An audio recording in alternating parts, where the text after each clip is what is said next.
Sejam todos bem-vindos, você está no nosso canal, o canal Praxis Teológica. Eu sou o pastor Tiago, professor de teologia, e quero desfrutar da honra de ter a sua parceria, de poder entrar na sua casa, de poder entrar no seu trabalho, de poder entrar aonde esse vídeo alcançar. Nós estamos inaugurando então o nosso canal, com conteúdo exclusivo a respeito de teologia, temas vinculados à palavra de Deus.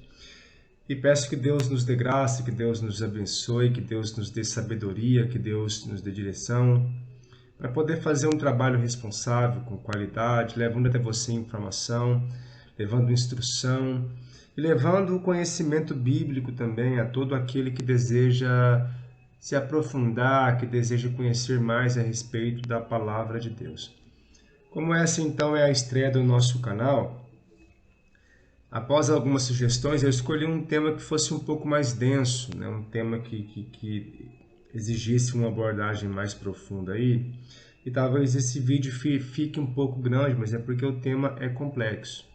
Eu poderia inaugurar o nosso canal com um tema assim que não tivesse peso, que não tivesse assim uma questão de relevância. E o tema que nós vamos abordar hoje, então, ele faz parte de uma série que nós postaremos aí, uma série de talvez 3, 4 vídeos, que vai tratar a questão a respeito de Satanás, também a questão do inferno. Nós então abordaremos questões vinculadas a isso para tentar explicar, tentar levar, organizar as informações que nós temos buscado e que nós temos aí pesquisado. E no final você olha o nosso argumento e decida, tome uma decisão se realmente foi um conteúdo respaldado, se foi algo que foi uma pesquisa profunda, uma pesquisa coesa. E é isso aí. O tema então do vídeo de estreia do nosso canal, ele leva o nome de Satanás se chama Lúcifer. Até fiz questão de colocar aí no estudo de hoje. Satanás se chama Lúcifer, Praxis Teológica com o pastor Tiago. Você quer descobrir? Então vem comigo. Então nós temos aí, aparece aí no nosso esboço, na sua tela, exegese de Isaías capítulo 14, verso 12. Então começaremos com o manuscrito do texto original para termos uma noção clara da palavra a ser investigada. Você tem aí então o verso 12 do livro de Isaías, esse é o Códice de Leningrado B19. Eu extraí do BibleWorks com a tela de captura e fiz questão de colocar aqui nesse nosso esboço. Esse é o Códice de Leningrado, a cópia praticamente mais importante da Bíblia hebraica. E você tem aí então a palavra destacada de amarelo. Eu fiz questão de anotar isso também no nosso esboço. É a parte do Códice de Leningrado B19, texto de Isaías capítulo 14, verso 12. E a palavra que queremos investigar está destacada de amarelo. Trata-se do termo hebraico Heilel. Então toda a compreensão que diz respeito a um possível nome de Satanás vem desse termo. E será o termo da nossa abordagem que nós iremos investigar a partir aí de algumas versões antigas, a partir também de alguns léxicos e também comentários relevantes de peso no meio acadêmico. Na página seguinte do nosso esboço, nós temos então uma explicação técnica a respeito do Códice de Leningrado. Então, o que é o Códice de Leningrado B19? O Códice de Leningrado B19 leva o nome de Codex Leningrandensis L, catalogado com a sigla de Farkovik, B19. É um manuscrito do texto massorético escrito em pergaminho e datado de 1008 da era cristã, que, de acordo com Colophon Book, é a cópia completa mais antiga das Bíblias hebraicas do mundo. E o texto encontra-se na famosa Biblioteca Pública de São Petersburgo, Leningrado, Rússia. Atualmente, o Códice de Leningrado é o mais importante texto hebraico reproduzido na Rudolf Kittel's Bíblia Hebraica, que tem a sigla IBHK, de 1937. E também na Bíblia Hebraica Stuttgartense, que tem a sigla BHS, de 1977. Serve como texto base para as modernas traduções da Bíblia, serve também como uma fonte para que eruditos trabalhem na recuperação de detalhes nas partes faltantes do Códex de Alepo. O Códex de Alepo ele é um texto talvez um pouco mais antigo do que esse Códice de Leningrado B19. A questão é que o códice ele falta partes. Além de faltar partes, O hebraico ele é um idioma consonantal e no Códex de Alepo não existe os sinais massoréticos desinventados pelos massoréticos, né? São sinais que representam vogais no texto hebraico, vogais que ajudam aí na hora de ler o hebraico. O hebraico é um idioma consonantal que só tem consoantes. Vamos avançar aqui no nosso esboço. Então, na página seguinte, eu fiz questão de colocar, vamos comparar aqui as versões mais antigas. Você tem aí, então, o texto hebraico, que é o texto Leningrado B19, né, esse Codes. Você tem aí o texto grego, que é a LXX, né, a Septuaginta, a versão dos 70. E você tem, por último, a Vulgata Latina, que é uma tradução feita no século III depois de Cristo, século III e século IV depois de Cristo, por Jerônimo, né, que é uma tradução da Bíblia do grego e do hebraico para o latino. Então você tem aí no texto hebraico, aí está a palavra também destacada de amarelo, que seria o termo original Hillel. A palavra que, né, acabou sendo traduzida aí como Lúcifer, né? Está destacado aí de amarelo, Hillel. No texto grego você tem a tradução do hebraico para o grego, a palavra é eósforos, também está destacado de amarelo aí no segundo texto. E no terceiro texto você tem aí qual foi a palavra então que Jerônimo usou para fazer a sua tradução. Olha o que aparece aí, a palavrinha Lúcifer. Então é só para a gente ter mais ou menos assim uma ideia de onde vem a origem dessa palavra com relação ao texto sagrado. Então a palavra Lúcifer foi uma tradução do termo hebraico e grego para o latim. A gente vai avançar no esboço e você verá as informações importantes a respeito dessa questão. É só para a gente ter uma ideia de onde começa, né, a questão dessa tradução em específico. Então você viu aí que ela tem origem na Vulgata, que é uma tradução em latim da Bíblia hebraica e da Bíblia hebraica, como é um texto do Antigo Testamento, então uma tradução da Bíblia hebraica, do termo Hillel. Mas será que o termo Hillel ele quer dizer Lúcifer? Ele é um nome? Vamos avançar. Nós vamos ter agora aqui a opinião, nós vamos ver a comparação de versões em português, para ver se as versões seguiram esse entendimento de Jerônimo ou se não. Então eu fiz questão de comparar alguns textos para a gente ter aqui uma ideia mais clara. Você tem em primeiro a ARA, que é a Almeida Revista e Atualizada, de Isaías 14:12. Então a tradução vem dizendo o seguinte: Como caíste do céu, ó estrela da manhã, filho da alva, como foste lançado por terra, tu que debilitava as nações. Aí nós temos em seguida a ARC, que é a Almeida Revista e Corrigida. É basicamente a mesma tradução. Como caíste do céu, ó estrela da manhã, filha da alva, como foste lançado por terra, tu que debilitava as nações. Então aí você tem o termo Hillel, lá em hebraico, sendo traduzido como estrela da manhã. Quando a gente chega na ACF 2007, que é a Almeida Corrigida Fiel, nós temos aí a seguinte tradução. Como caíste desde o céu, ó Lúcifer, filho da alva, como foste cortado por terra, tu que debilitava as nações. Então veja que a Almeida seguiu a tradução de Jerônimo. Ela colocou Lúcifer. A NVI coloca, como você caiu dos céus, ó estrela da manhã, filho da alvorada, como foi atirado à terra você que derrubava as nações. A NVI opta por traduzir por estrela da manhã. Você tem aí a BCSA, que é a Bíblia Concisa, segundo os melhores manuscritos, né? Ela colocou o seguinte: como é que você caiu do céu? Estrela da manhã, filho da aurora. Como é que você foi jogado por terra, agressor das nações? Temos ainda algumas outras versões aqui para comparar. A BLTT, que é a Bíblia Literal Traduzida do Texto. Então, ela coloca, como caíste desde o céu, ó Lúcifer. Então, essa é a segunda versão que vem colocando a questão de Lúcifer também, né?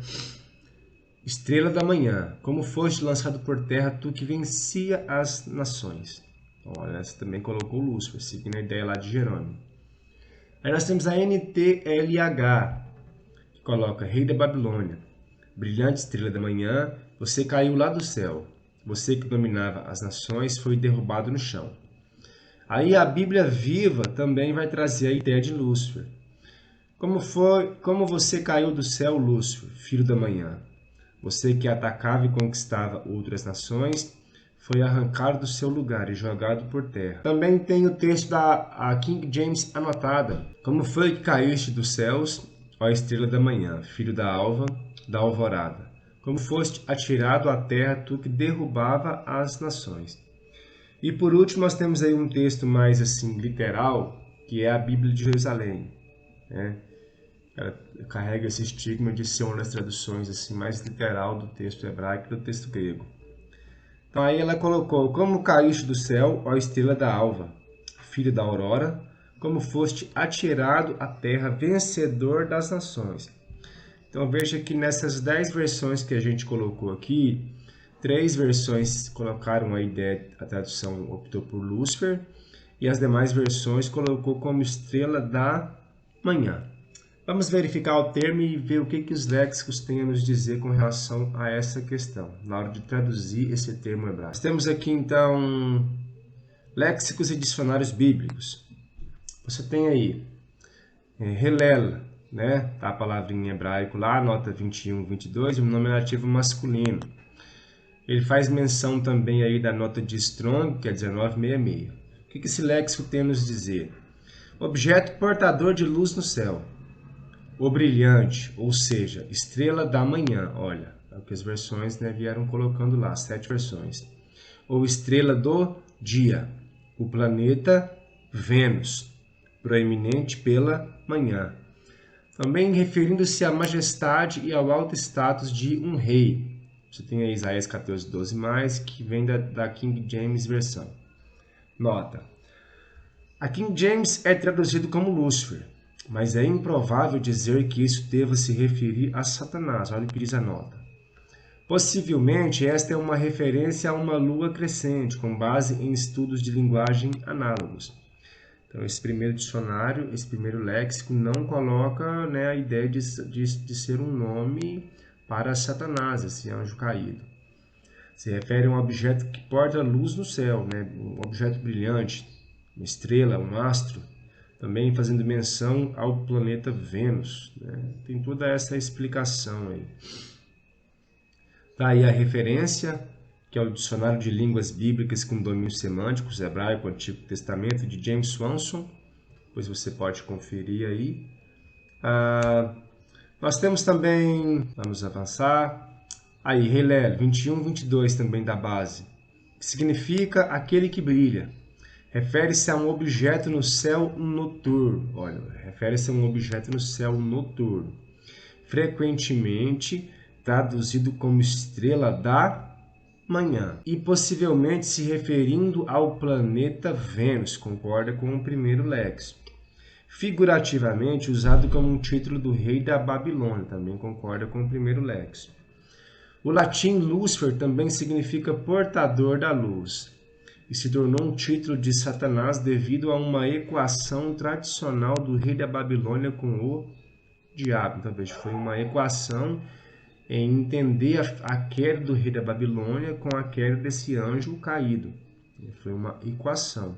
O latim Lúcifer seguiu essa ideia, traduzindo com o significado de portador da luz. Tem também aí a referência, Dicionário Expositivo Completo de Mouse, né, William de Mouse, Palavras do Antigo e do Novo Testamento. Ainda temos aí o Dicionário Hebraico de James Strong, que é uma concordância, né, que está na Bíblia, a palavra-chave. Você tem aí na página 1980, a nota 1966, que foi citada naquele primeiro léxico. Olha lá, Helel, de 1984, no sentido de brilho, ou estrela da manhã. Então, não necessariamente o termo hebraico traz a ideia de portador de luz, porque só Deus é luz. Então, só Deus tem a luz de forma inerente, a luz faz parte do seu ser. É por isso que lá no início nós temos lá Deus dizendo que haja luz, porque a luz emanou de Deus. Quando a gente vai para 1 João, vai dizer que Deus é luz e nele não há trevas. Então, se tem alguém que pode portar a luz de maneira essencial, é Deus. é a divindade. O diabo não poderia ser portador da luz. Então a ideia lá é o sentido de um astro que brilha, uma estrela, um planeta que emana, que reflete luz. É só isso. E não um objeto que porta. Quando a gente avança, nós vamos ter aqui alguns comentários bíblicos. Vamos ver o que os comentaristas têm a dizer, porque os léxicos que nós lemos está apontando em outra direção, e não passando a ideia que se refira a Satanás e que Lúcifer é o nome de Satanás. No primeiro comentário bíblico, nós temos aí um comentário muito interessante. Denominação de uma palavra latina que significa portador da luz. A palavra latina, o termo Lúcifer, né? O termo latino se refere ao planeta Vênus, que aparece ao anoitecer e pela manhã, que é o objeto mais brilhante no céu, exceto o Sol e a Lua. Outros o identificaram como a Lua crescente. Também é dito por alguns ser o planeta Vênus. O termo hebraico do qual o latim é derivado é encontrado em Isaías 14:12. Olha lá. Como caíste do céu a estrela da manhã, filho da alva. Você foi lançado por terra, você que uma vez derrubou as nações. Essa versão da NVI. A palavra hebraica significa aquele que brilha e não portador de luz, como o termo latino Lúcifer. Significa aquele que brilha, que emana luz. Possui cognatos em acadiano, ugarítico e árabe. A Septuaginta, o Targum, traduzem como estrela da manhã, bastante adequado em vista da oposta filho da aurora. A expressão hebraica provavelmente nunca teve a intenção de ser um nome. Veja, a expressão hebraica não tem essa intenção, e nunca teve, de acordo com esse comentário aqui.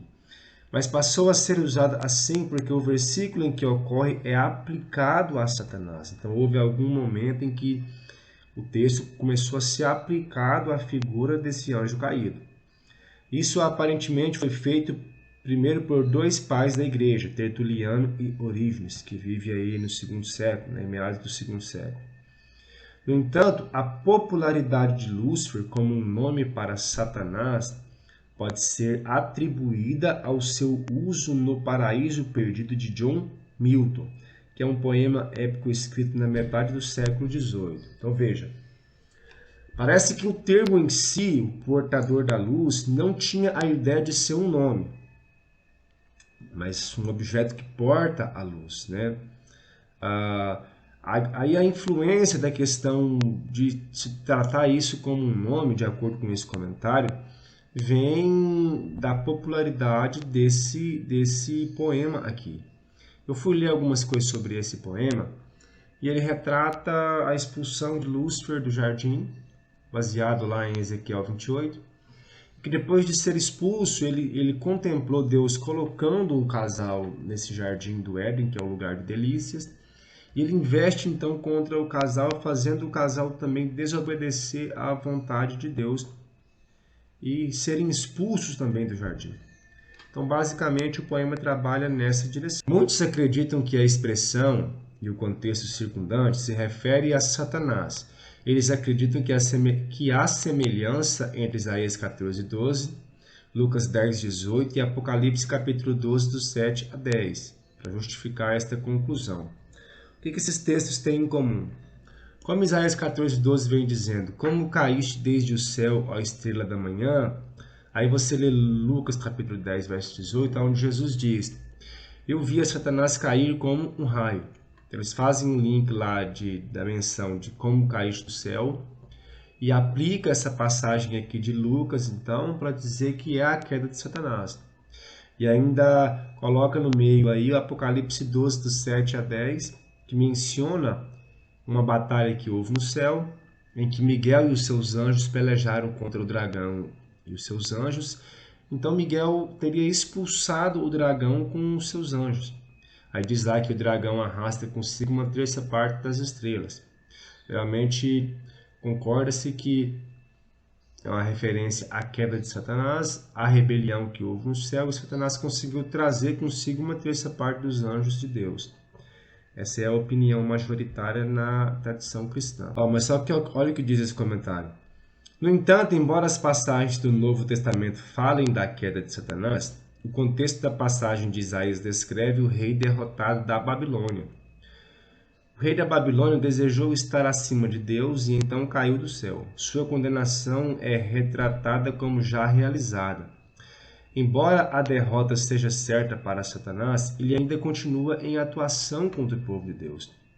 E só depois do julgamento final, que está em Apocalipse 20:10, o seu destino será selado e sua atividade interrompida. Isaías então não está falando de Satanás em Isaías 14:12, mas do orgulho e logo a ser humilhado rei da Babilônia. Você tem aí a referência também. Eu não vou ler aqui o inglês, que meu inglês é um pouco ruim, mas está aí a referência para você conferir. Temos ainda alguns outros comentários aqui, para não dizer que foi uma citação isolada. Olha esse comentário. O rei é aclamado como estrela da manhã, filho da alvorada, frase que o equipara a uma divindade adorada pelos cananeus. Então veja o que está por trás, né? Historicamente, o que está por trás desta passagem em si. Que estrela da manhã aí é uma divindade adorada pelos cananeus. E o rei está querendo isso para si, está querendo se equiparar a esta divindade.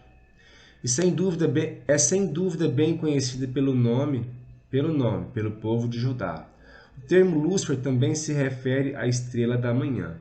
Não é apropriado para a passagem pensar que se refere a Satanás. Veja bem, não é apropriado pensar que isso se refere a Satanás. Mas historicamente está vinculado a uma espécie de religião politeísta, né? Ou uma crença politeísta. Vem nessa direção. Você tem aí também a citação, né? Que é o New International Bible Commentary de F.F. Bruce. Nós temos um outro comentário que diz o seguinte, o verso 12. Desempenhou um papel importante na história da interpretação, sendo entendido como uma ilustração do termo Lúcifer, o anjo caído. O tema, na verdade, deve mais à influência do Paraíso Perdido de Milton, é o segundo comentário que faz essa colocação, do que a quaisquer referências bíblicas diretas. Então veja que parece que esse poema lança uma influência muito grande, né, de se popularizar, que o termo se refere ao nome de Satanás.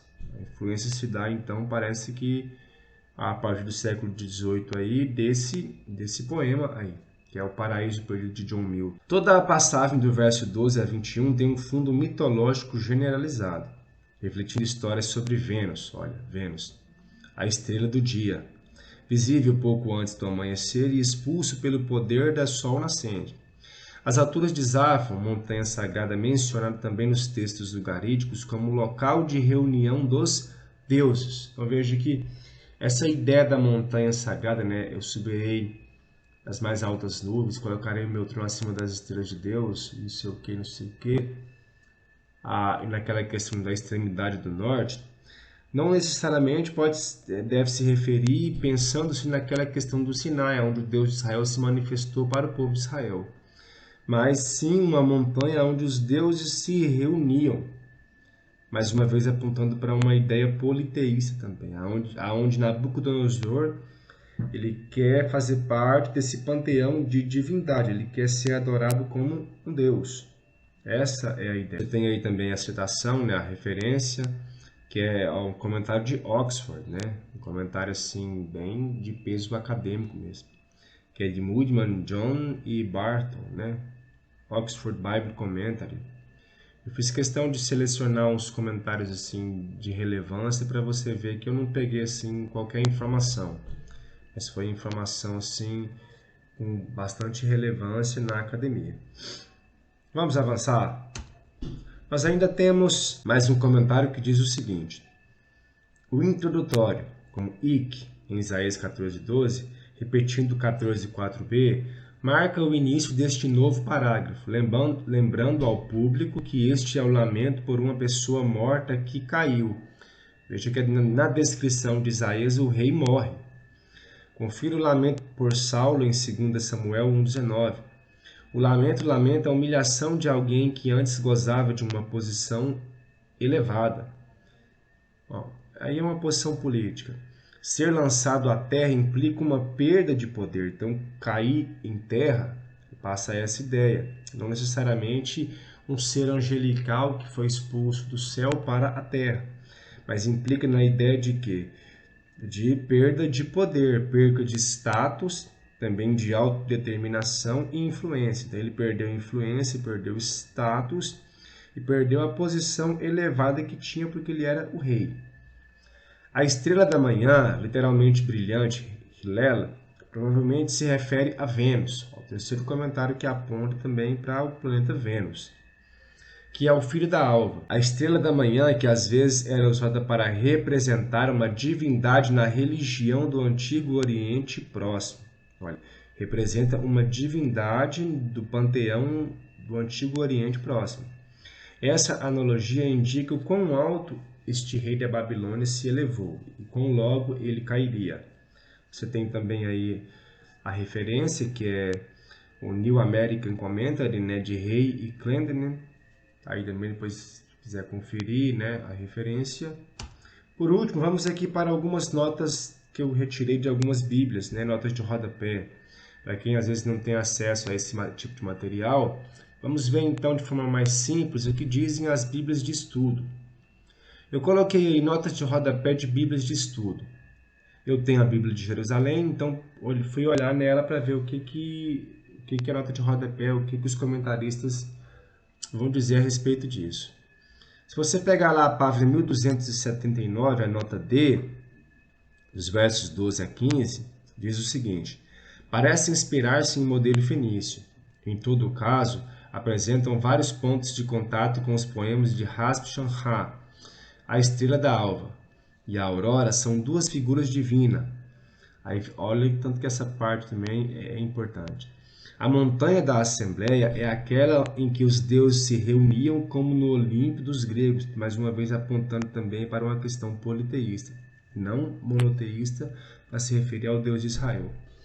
Os padres interpretaram a queda da estrela da alva, a Vulgata Lúcifer, como o príncipe dos demônios. Olha, a Vulgata é quem fez isso, é quem originalmente fez isso. Aí tem também aí a Bíblia de Genebra. Você pegar a página 903, nota J, caíste do céu. O que a Bíblia comenta a respeito disso? Uma hipérbole de ser derrubado de uma posição política elevada. Ela coloca algumas referências aí. Aí você tem estrela da manhã, filho da alva. É incorreta a antiga interpretação desta passagem, que a considera a queda de Satanás. O contexto indica claramente que Isaías está se referindo ao rei da Babilônia. Faltou uma palavrinha aí. Compare com a descrição semelhante ao rei de Tiro em Ezequiel 28. E por último, nós temos aqui também um comentário muito interessante. Notas da Bíblia Reina Valera, que é uma Bíblia hispânica de 1995. Isaías 14, dos versos de 12 a 15, ela comenta o seguinte: aqui se compara ao rei de Babilônia como luzeiro, filho da manhã, astro que os cananeus tinham por um deus, astro que os cananeus tinham por um deus. Por isso a ênfase nessa menção aí, que é a estrela da manhã, filho da aurora, que tinha querido ficar como cabeça de outros deuses, no verso 13.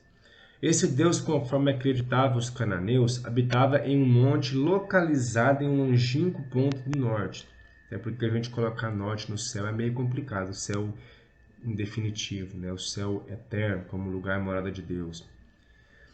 Com esta imagem, o autor ridiculariza o orgulho e a arrogância do rei da Babilônia, insinuando que também ele será derrubado como aquele Deus pagão.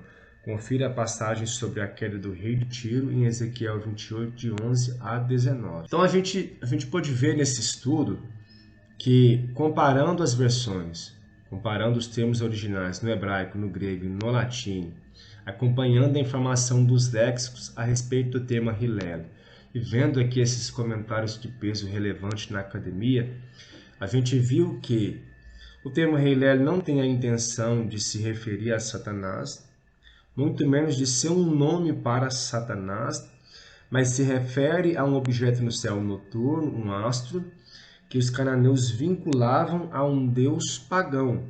Então, é espécie de um formato de culto, com o qual Nabucodonosor tentou se equiparar. Então, o que nós vemos aqui nesse estudo é isso, e não a figura aí de Satanás, muito menos a intenção de ser um nome para o diabo. Esse é o final do nosso estudo. Se você gostou, eu espero que você seja parceiro do nosso canal, continue acompanhando os nossos conteúdos e que Deus abençoe a tua vida com esse ensino, que Deus abençoe com essas informações e vamos fazer aquilo que a palavra diz, crescer na graça e no conhecimento do Senhor Jesus. Para finalizarmos aqui o nosso vídeo que estreia no nosso canal, gostaria de colocar algumas informações para vocês. Está aí. Ajude o nosso canal a ser bênção para o conhecimento, se torne um parceiro do nosso canal. Como você pode fazer isso? Se inscreva no nosso canal, já será de grande ajuda. Ao se inscrever, você precisa ativar as notificações para receber sempre informação quando nós postarmos um vídeo novo. Também você pode deixar o seu like nos vídeos, gostei ou não gostei.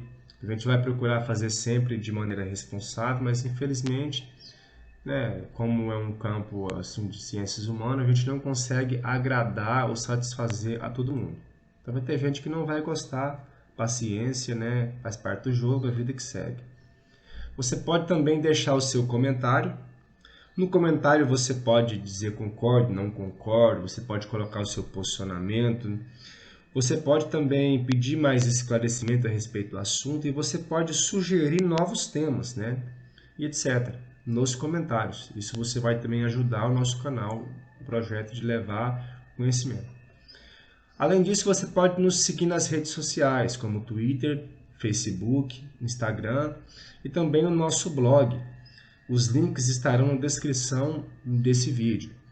E por último, você pode também nos ajudar compartilhando os nossos vídeos, para que alcance mais e mais pessoas possíveis, para terem contato com as informações que nós estaremos colocando aqui no nosso canal. Então é isso, está aí inaugurado o nosso canal, esse projeto de levar informação, levar instrução, levar orientação, que você nos dê a honra da sua parceria, nos dê a honra de acompanhar o nosso canal, escutar os nossos argumentos e ver aquilo que nós temos a dizer.